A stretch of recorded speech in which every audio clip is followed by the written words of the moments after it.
उन्हाळ्यामध्ये थंड थंड टरबूज खरबूज आपण खात असतो आणि खरबुजाच्या बिया काय करतो फेकून देतो. पण आज आपण खरबुजाच्या बियांपासून हेल्दी आणि टेस्टी ज्यूस कसा बनवायचा हे बघणार आहोत. त्यासाठी आपल्याला एक खरबूज लागेल. तर मार्केटमधून खरबूज आणताना कधीही देठाचा वास घेऊन पाहायचा. जर देठाचा वास चांगला येत असेल तर ते खरबूज आतमध्ये चांगलं निघतं, नाहीतर खरबूज आतमध्ये खराब निघतं.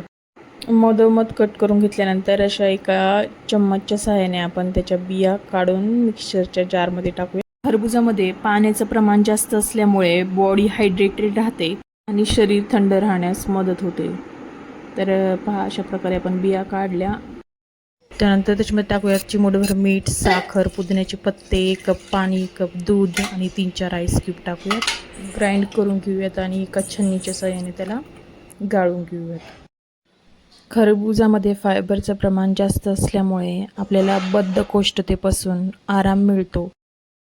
अशा पद्धतीने गाळणीच्या सहाय्याने आपण त्याला गाळून घेतलेलं आहे. आता आपण त्याला ग्लासमध्ये सर्व करूयात.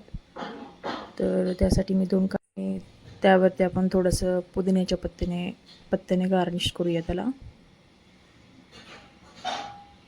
अशा पद्धतीने आपण खरबुजाच्या बियांपासून ज्यूस कसा बनवायचा ही रेसिपी पाहिली आहे.